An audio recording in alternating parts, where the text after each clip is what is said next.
Écoutez, je vais vous proposer de commencer, puisque nous avons ensuite une autre conférence à 14 heures et peut-être qu'une partie d'entre vous auront besoin d'être libérés à 14 heures pour participer à la seconde conférence.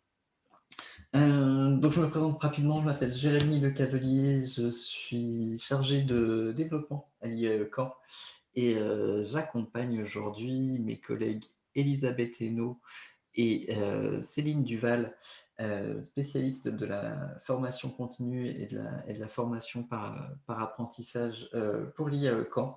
Je me ferai votre relais avec Céline pour les questions par chat.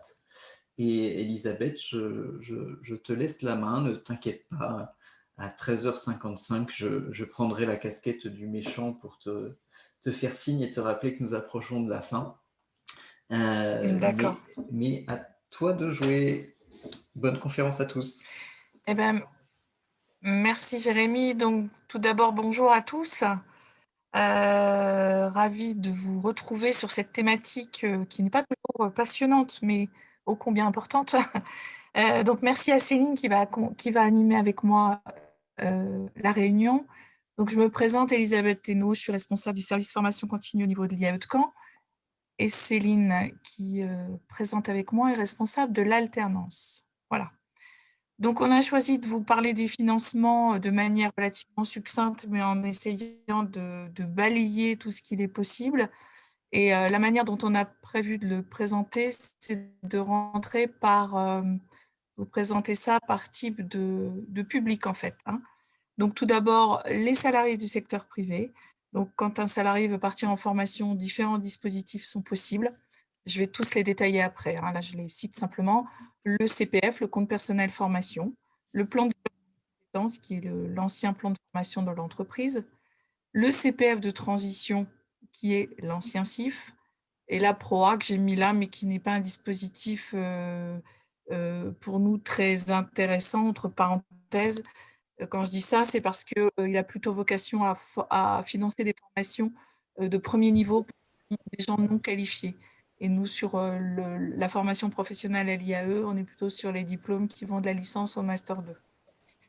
Donc, dans le secteur public, on a le CPF également, le congé de formation, la période de pro, nouveau dispositif.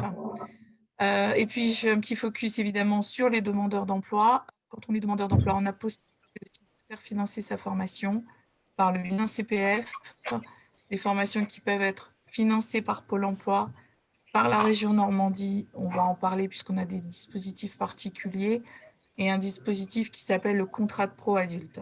Alors pourquoi on a choisi de vous faire une petite conférence sur les financements? C'est parce qu'il y a eu une réforme importante de la formation professionnelle en 2019 qui a chamboulé vraiment tout le panorama des dispositifs et des financements. Et donc, il nous a semblé important de vous en parler. Ce n'est pas forcément encore clair pour tout le monde. Donc là, j'ai fait un petit focus sur les travailleurs indépendants, tout ce qui est profession libérale, artisans, commerçants. Il existe aussi des dispositifs et des financements qui ne rentrent pas dans les 3 cases au-dessus, évidemment.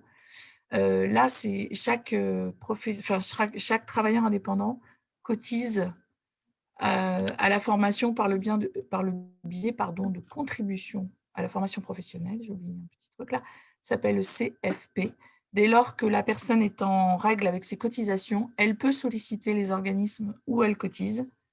Donc, je vous ai mis quelques organismes, c'est pareil, il y en a d'autres. Hein.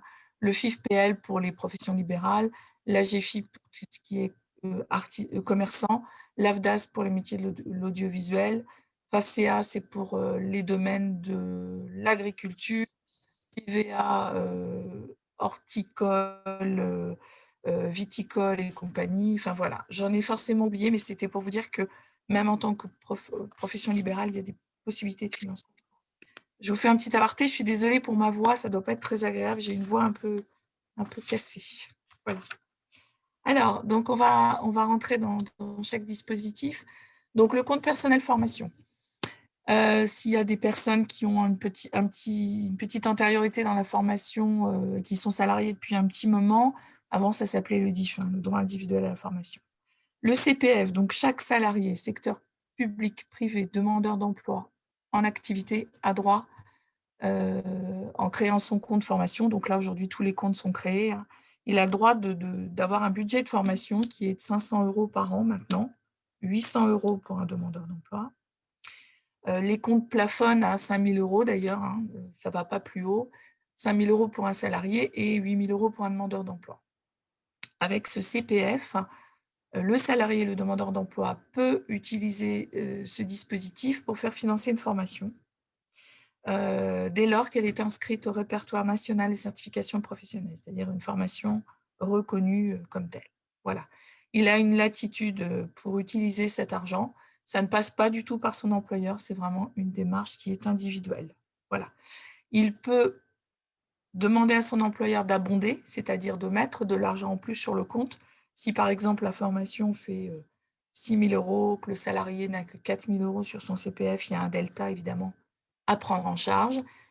Le salarié ou le demandeur d'emploi, hein, enfin non, le salarié, pardon, peut demander à son employeur de mettre un complément pour couvrir tout le coût de la formation. Il peut aussi financer à titre individuel. Si c'est un demandeur d'emploi, Pôle emploi peut abonder également pour la somme restante et pour faire en sorte que tout le coût de la formation soit couvert. Ça, c'est pour les dispositifs de CPF qui est donc à l'initiative du salarié ou du demandeur d'emploi. Ce n'est pas une demande de l'entreprise.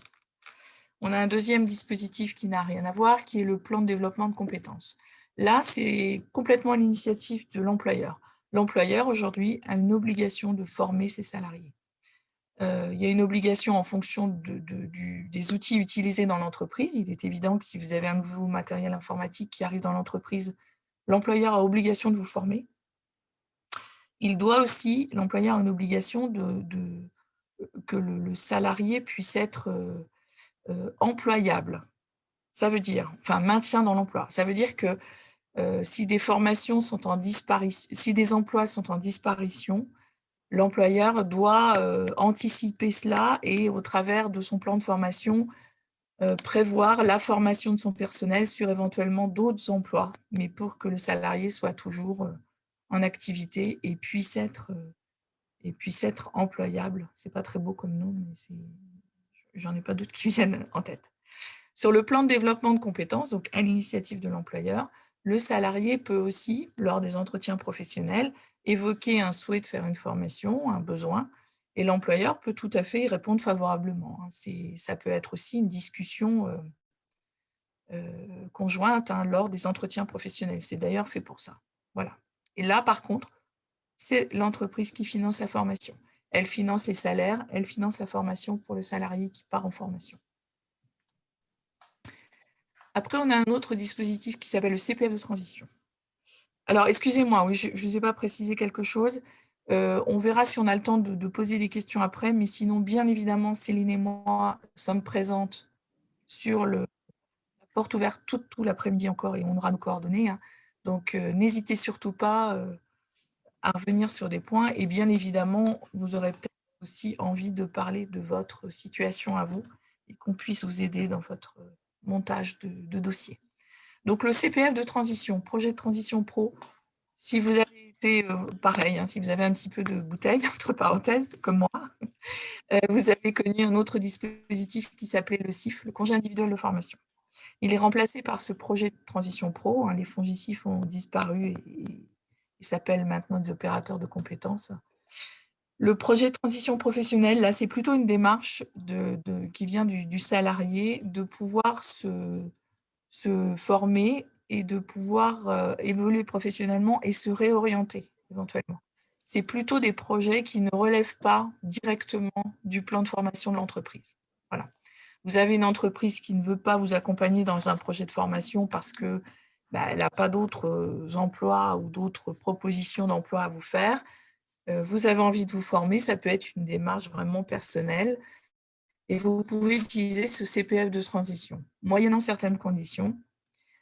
Si votre formation est sur le temps de travail, il faut bien évidemment que votre employeur vous autorise à venir en cours. Si c'est hors temps de travail, complètement hors temps de travail, vous pouvez très bien ne pas en parler à votre employeur et faire cette démarche directement auprès des organismes qui gèrent le CPF de transition.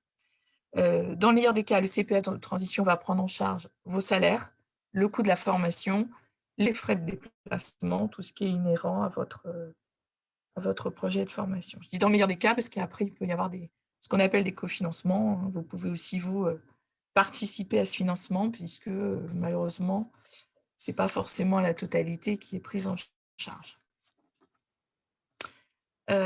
Sur le CPF, donc on est sur des conditions, CPF de transition, on est sur des conditions qui sont, je ne vais pas rentrer trop dans le détail, mais qui sont d'être dans l'entreprise depuis plus d'1 an et d'avoir à minima être en activité professionnelle depuis plus de 2 ans. Voilà. Ça ne s'adresse pas à un jeune qui sort des études. La PROA, je l'ai mise ici parce qu'elle existe, évidemment. Donc, c'est pour des salariés qui sont peu qualifiés ou pas qualifiés et qui vont viser des formations qui ne vont pas au-delà de la licence. Donc, je l'ai mis quand même puisque nous avons des licences à l'IAE. Donc, je l'ai mis comme possibilité de financement. Par expérience, je pense qu'on n'en a pas. Je pense qu'on n'a pas de personnes financées par la PROA aujourd'hui. Je ne pense pas dire de bêtises. Donc là, on passe à un autre dispositif qui là concerne, si on reprend le petit tableau tout à l'heure, salariés du secteur public qui ont le droit aussi de se former. Il y a toujours un temps de retard. Hein, les dispositifs dans la fonction publique, qu'elle soit hospitalière, territoriale ou fonction publique, on a toujours un temps de retard. Le CPF est arrivé bien avant le privé. Les congés de formation sont un peu difficiles à obtenir, mais voilà, ça existe. Donc, le congé de formation, c'est un dispositif qui existe qui permet à un agent de la fonction publique de partir en formation, de s'absenter de son poste. Il peut donc partir en formation sur une durée maximum de 3 ans. Il sera rémunéré que 12 mois, par contre. La particularité, c'est qu'il va partir en formation, il va arrêter complètement son activité professionnelle, avoir un maintien de sa rémunération de l'ordre de 83 ou 4% à peu près, je crois. Par contre, il va financer lui-même sa formation. Elle ne sera pas prise en charge par l'État, très clairement. Donc, et si la formation va au-delà de 12 mois, ce qui est possible, c'est pareil, on n'a pas de cas. En général, ce n'est pas au-delà de 12 mois. L'agent de la fonction publique ne sera pas rémunéré. S'il veut une formation qui va jusqu'à 3 ans, les 2 autres années, ne sera pas rémunéré. Donc, c'est quand même des contraintes fortes. On n'a pas l'équivalent dans le secteur privé. C'est effectivement différent d'une fonction, d'un statut à l'autre. C'est pour ça qu'on vous en parle. Les périodes de professionnalisation. Dispositif pareil qui a été mis en place en 2019 pour les agents de la fonction publique où là, on va retrouver un système d'alternance. L'agent de la fonction publique garde son emploi et part en formation en alternance. Donc, alternance entre entreprises et formation. Je vois que le temps tourne, je vais aller un petit peu plus vite. Financement pour les demandeurs d'emploi. Donc, financement par le biais de Pôle emploi. Pôle emploi peut financer des formations. Il faut être évidemment inscrit à Pôle emploi et il faut valider son projet par un conseiller Pôle emploi qui vous conseille également sur les possibilités de financement par Pôle emploi. En Normandie, nous, on répond à des marchés publics. On a des financements possibles sur certains masters que j'ai cités là. On a un nombre de places limité. Aujourd'hui, on a 16 places sur certains masters. Donc, la région normande peut financer des formations. Là, il faut nous contacter. C'est Céline, hein, ma collègue qui anime la réunion avec moi, qui est référente là-dessus.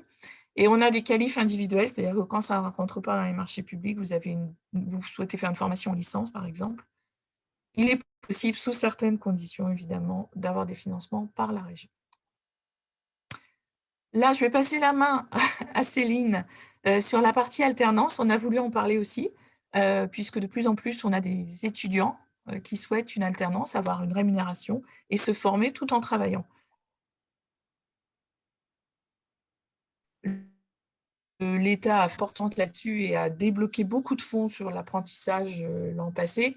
Donc, c'est un vrai dispositif qui est intéressant et qui est important. Donc, on voulait aussi le mettre dans cette présentation de financement.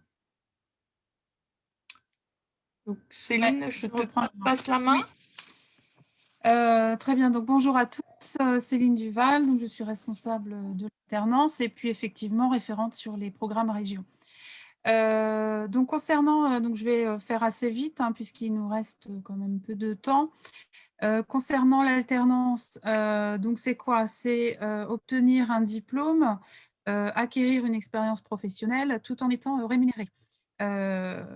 L'alternance entre période en entreprise et période en centre de formation vous permet eh bien, de gagner en savoir, en savoir-faire, en savoir-être dans le cadre d'une expérience professionnelle. Alors, vous retrouverez nos différentes formations en apprentissage sur nos pôles management et finance banque. Il n'y a pas pour l'instant de parcours en apprentissage sur le pôle social.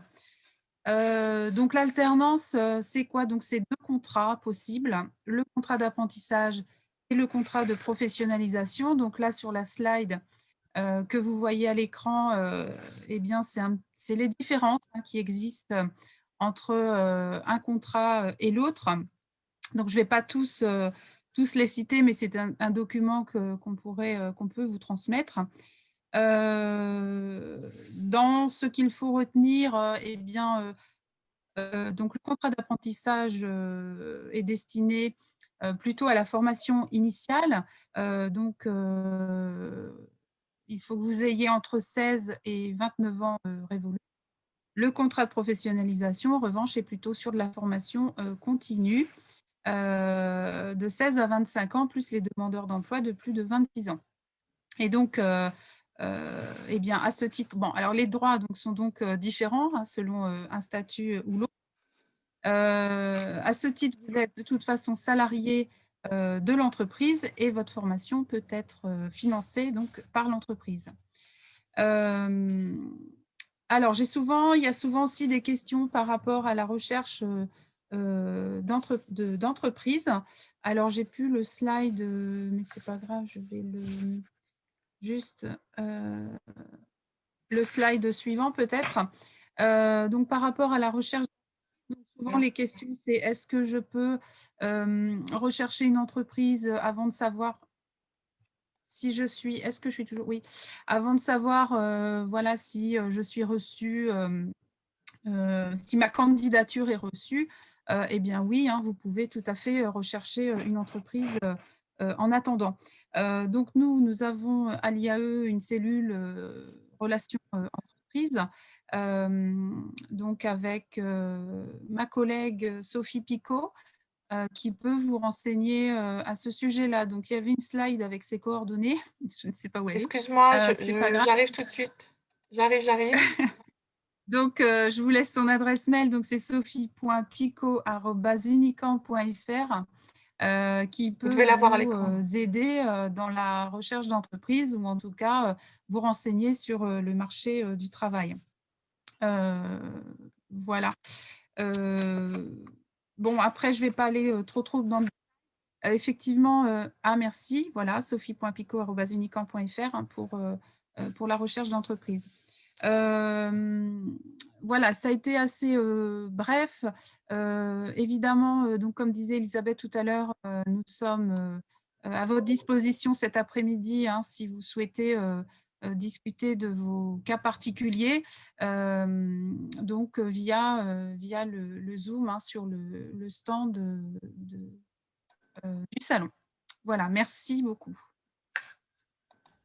Elisabeth, je ne sais pas si tu veux reprendre. Alors, bah oui.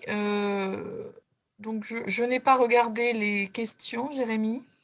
Pour l'instant, il n'y a pas eu de questions dans le chat, mais c'est très bien. Vous avez très bien géré votre temps puisqu'il est 51. Donc, on a le temps maintenant de pouvoir prendre des questions à l'oral de l'ensemble de nos participants ou en chat.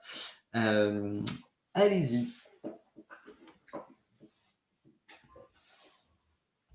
Sauf si ça a été extrêmement clair et qu'il n'y aurait pas de questions. Alors, moi, je peux peut-être, je ne sais pas s'il y a des questions. En attendant, il y a 2 petits points que je n'ai pas dit. Je retrouve toujours des choses à dire.